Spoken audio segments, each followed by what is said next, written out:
ओम शांति। 11 मई 2023 आशे बाबा के मधुर महावाक्य हैं। मीठे बच्चे, पहले अपने ऊपर रहम करो, फिर आपका फ़र्ज है अपने परिवार को स्वर्ग में चलने का सही रास्ता बताना। इसीलिए उन्हें भी लायक बनाने का पुरुषार्थ करो।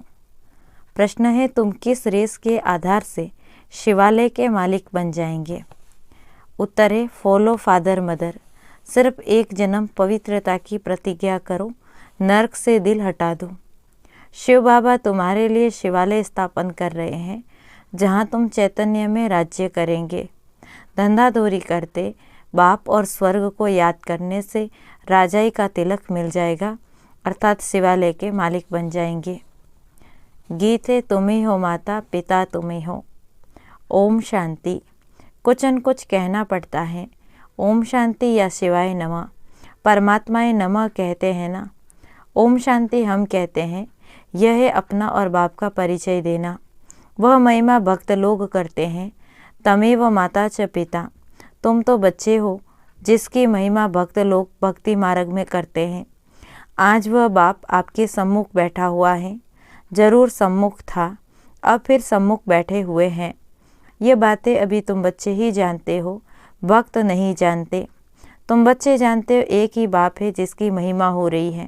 वे बाप तुम बच्चों को कितना सुख दे रहे हैं, जो तुम फिर 21 जन्मों के लिए कभी दुखी नहीं होने वाले हो। ऐसे बाप के तुम सम्मुख बैठे हो। तुम जानते हो ये हमारा बेहद का बाप है, जो हमको स्वर्ग के सुख देने के लिए सर्विस कर रहे हैं। बाबा हमेशा बच्चों को रचकर उन्हों की सेवा कर लायक बनाते हैं। बाप जैसे कि बच्चों का गुलाम बन जाता है। लौकिक बाप भी बच्चों की पालना करने में कितनी मेहनत करते। रात दिन यह चिंतन रहता कि बच्चों की सेवा कर बच्चों को लायक बनाए। वो है हद की रचना के गुलाम, यह है फिर बेहद का बाप। यह भी कहते हैं, बच्चे पूरा फॉलो करो और पूरा वर्षा लेकर स्वर्ग के मालिक बनो।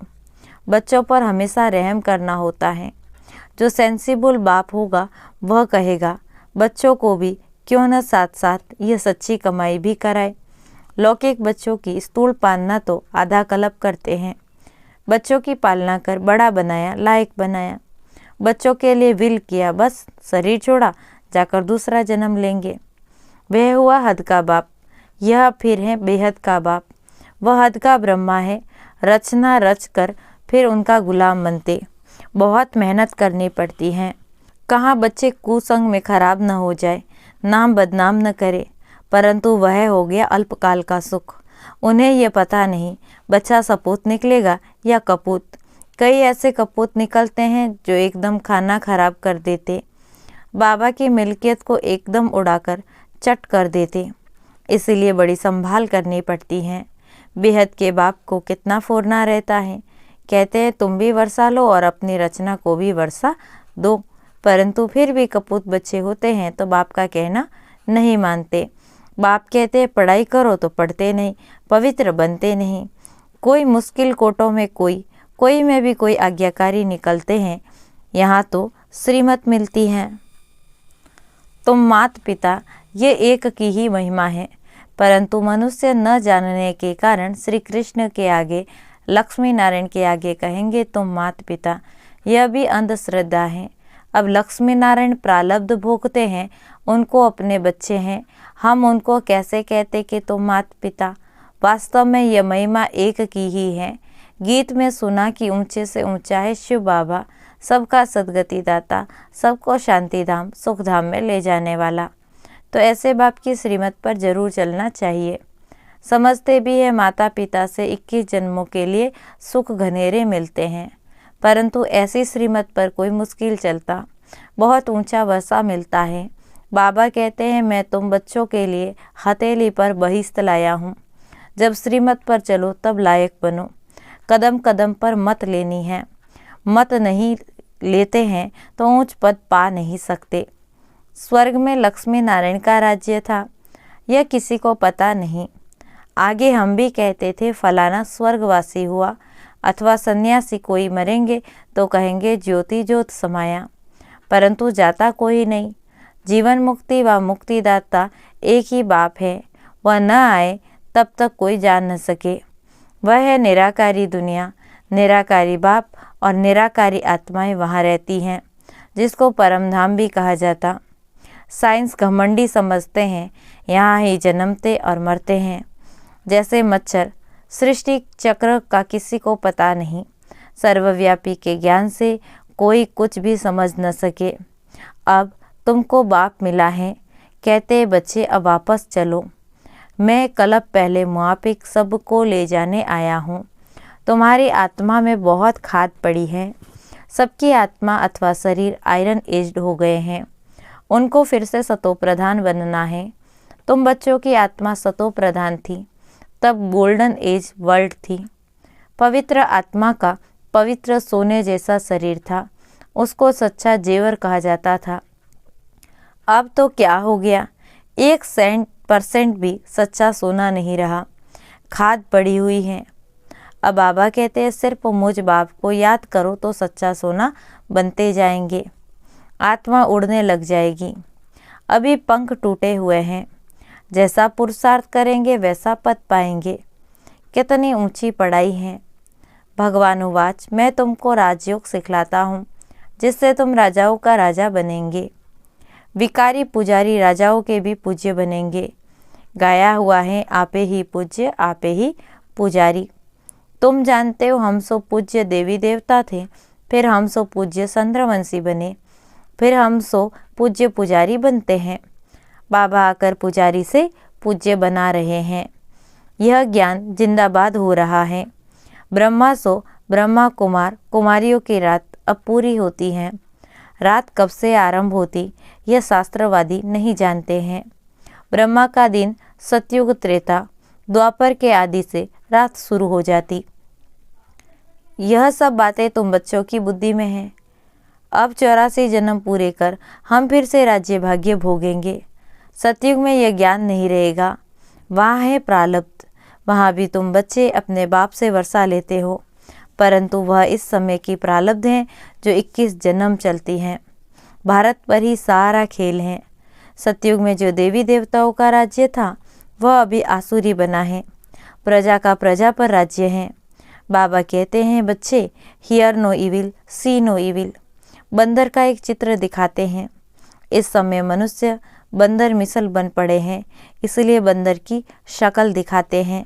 बात इस समय की है। इसी को कहा जाता है रौरव नर्क। बिच्छू टीडन मिसल एक दो को काटते रहते हैं। बच्चे बाप का भी खून कर देते हैं। माया ने सबको डर्टी बना दिया। भारत हेविन था, अब हेल है। 84 जन्म भी भारतवासियों के ही गाए हुए हैं। आगे बाबा कहते हैं, बाप कहते मैं कितनी समझानी देता। कहते हैं I am most obedient father. Father servant, teacher servant, Guru servant. अब मैं आया हूँ। पंडे लोग भी यात्री के ओबीडियंट सर्वेंट होते, रास्ता बताने के लिए। अब मैं तुम बच्चों को स्वर्ग में ले चलने के लिए गाइड बना हूँ। लिबरेटर हूँ तो लिबरेट करता हूँ। हिस्ट्री रिपीट जरूर होगी। ग्रंथ में भी कहते हैं कि भी सत होसी भी सत, एक ओमकार, यह है परम आत्मा की महिमा। एक तरफ कहते अजोनी, दूसरे तरफ कहते सर्वव्यापी। जिधर देखता हूँ तू ही तू है। यहाँ हम आए हैं मौज करने, ऐसे बहुत कहते हैं। अब बाबा कहते हैं बच्चे, यह सब बातें तुमने डुबोने वाली हैं। सर्वव्यापी का ज्ञान डुबो देता है। बाप कितनी महिमा समझाते हैं। कोई तो झट निश्चय करते कि बाप से वर्षा लेना है।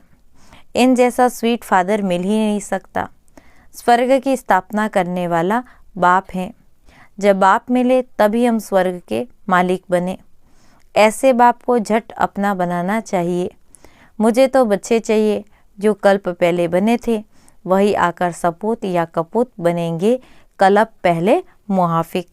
स्त्री की बच्चों की जवाबदारी क्रिएटर बाप के ऊपर होती है। उनका फर्ज है बच्चों को भी स्वर्ग का मालिक बनाए। पहले तो अपने पर रहम करो। ऐसे नहीं कि बाबा कृपा करेंगे तो सब लक्ष्मी नारायण बन जाएंगे।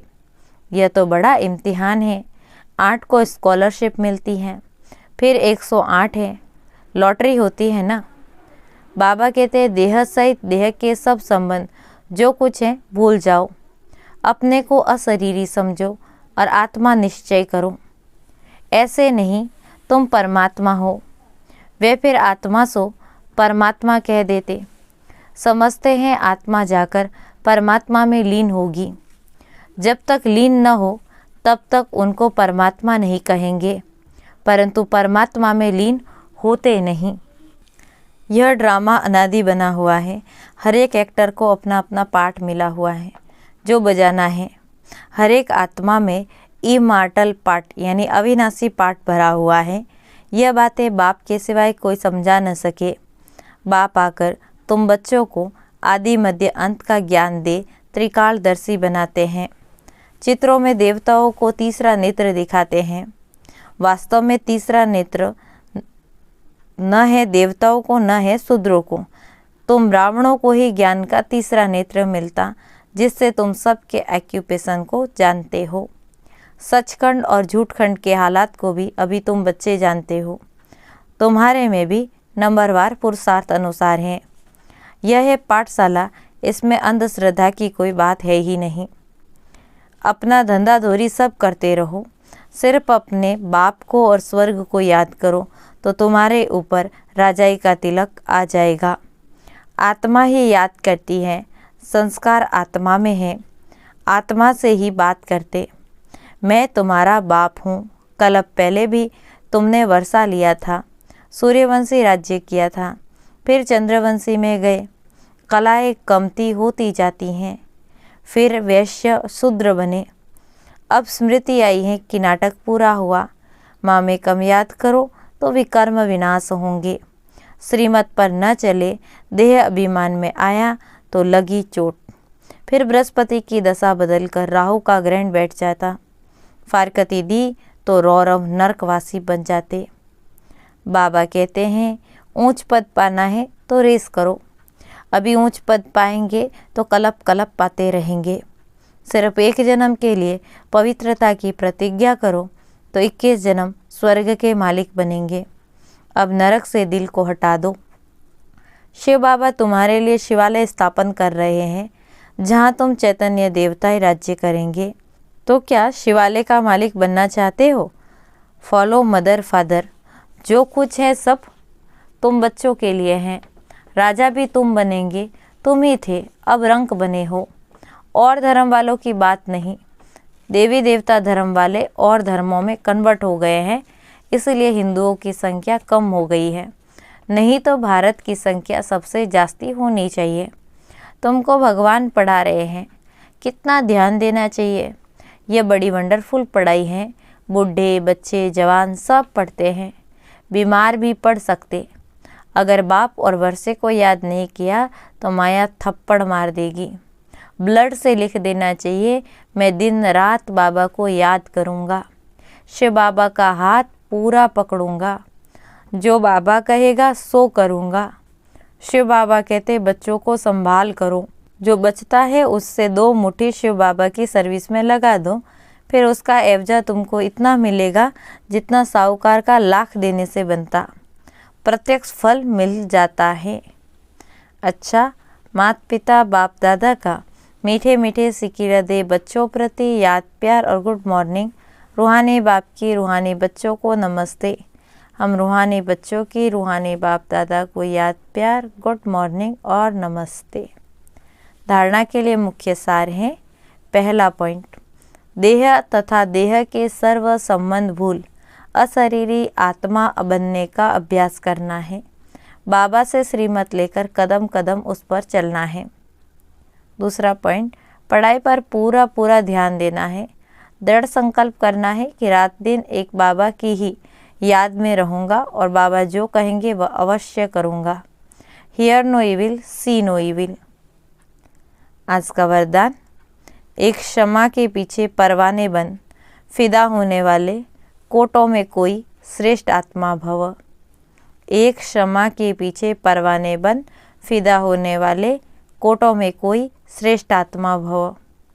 सारे विश्व के अंदर हम कोटों में कोई में भी कोई श्रेष्ठ आत्माएं हैं जिन्होंने स्वयं अनुभव करके ये महसूस किया कि हम कल्प पहले वाली श्रेष्ठ आत्माएं हैं, जिन्होंने स्वयं को बाप समा के पीछे फिदा किया। वे चक्र लगाने वाले नहीं, परवाने बन फिदा होने वाले हैं। फिदा होना अर्थात मर जाना, तो ऐसे जल मरने वाले परवाने होना। जलना ही बाप का बनना है। जलना अर्थात संपूर्ण परिवर्तन होना। स्लोगन: बाबा के मिलन की और सर्व प्राप्तियों की मौज में रहना ही संगम युग की विशेषता है।